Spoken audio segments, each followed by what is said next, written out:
modification et affichage des caractéristiques.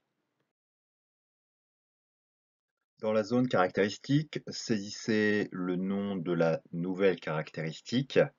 Utilisez les conventions d'appellation pour les noms de caractéristiques dans votre entreprise.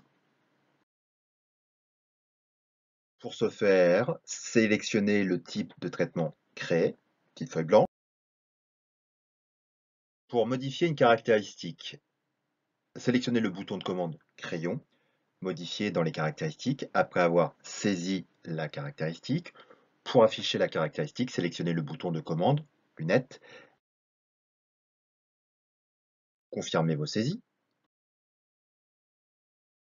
Au niveau de la page à onglet Données de base, saisissez les données de commande les plus importantes pour la caractéristique. La désignation, son statut, le type de données, exemple ici numérique, le nombre de caractères, sa valorisation, monovaleur, multivaleur, etc.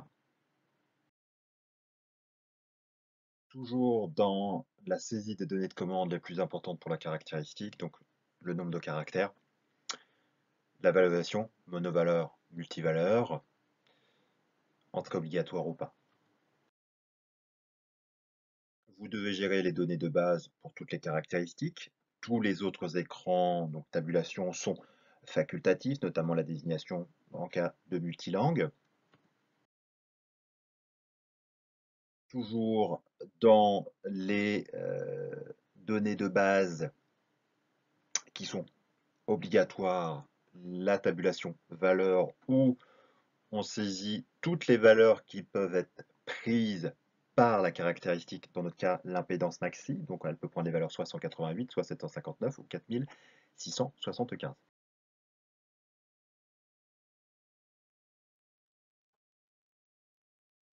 Pareil dans données supplémentaires, si on veut gérer notamment une référence à du DNS.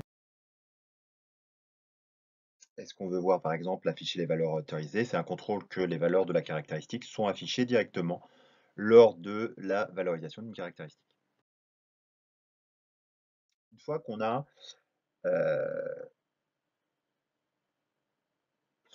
créé, modifié notre caractéristique, on va saisir cette caractéristique au sein d'une classe.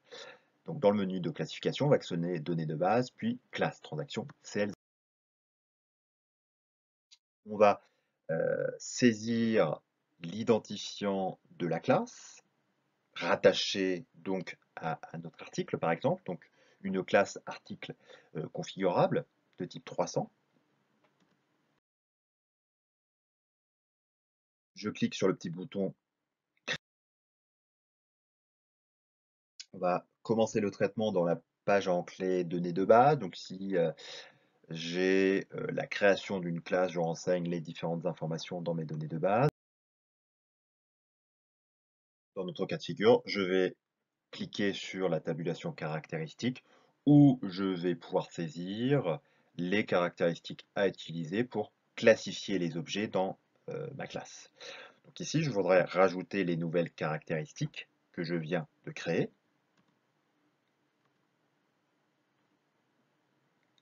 Donc, je clique sur la barre de définition, accéder à des raccourcis. Donc là, je vais, pour insérer une nouvelle caractéristique, à un endroit donné de la séquence, je vais sélectionner une caractéristique et sélectionner insérer. Donc c'est le petit plus, la petite croix. La nouvelle caractéristique est insérée avant la caractéristique sélectionnée. Je l'avais mis en première position. Donc, la nouvelle caractéristique est insérée avant la caractéristique sélectionnée. Vous pouvez affecter des caractéristiques à votre classe. Par exemple, là, ici, je vais ajouter la caractéristique tension ventouse. Je clique sur Entrée, donc la désignation de la caractéristique s'affiche dans votre langue de travail. Ici, c'est le français. Donc, j'ajoute au fur et à mesure différentes caractéristiques. Donc, j'ajoute aussi l'impédance mini et l'impédance maxi. Donc, maintenant, la caractéristique est maintenant disponible pour mon article, si bien sûr cette classe est affectée à mon article. exemple, dans la fiche de mon article 110 444 30, vue classification, classe 300. Donc les deux nouvelles caractéristiques impédance minimum et impédance maximum sont valorisées dans la classe pour utilisation dans les commandes clients, les ordres de fabrication.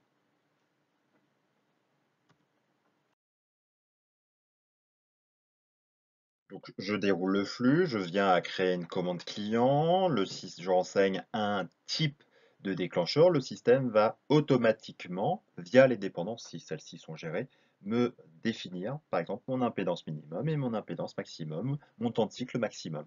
Donc on est dans notre cas de figure, dans la CO01. Maintenant, comment gérer des dépendances dans la classification? Donc, je vais utiliser la CU01 où je pourrais utiliser nos transactions. Donc la CU01.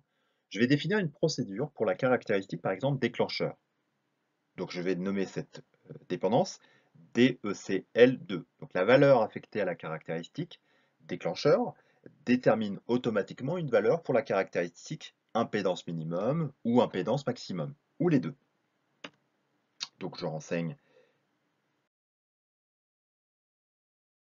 celle-ci. Donc j'entre ma dépendance que je souhaite soit modifier, soit créer. Donc, je renseigne une désignation, je pense au statut, donc lancé, donc elle est active, le type de dépendance. Je vais sélectionner l'identifiateur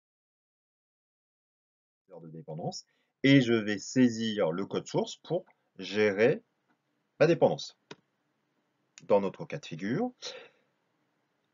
ici self, donc pour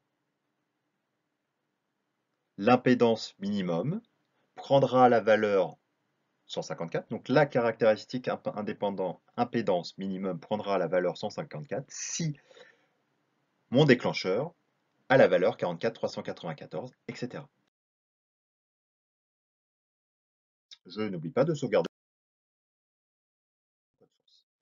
Maintenant, je vais affecter cette dépendance à la caractéristique déclencheur. Donc je me rends dans la transaction CT04. Je fais autre fonction, dépendance, affectation. Et je renseigne dans mon éditeur de dépendance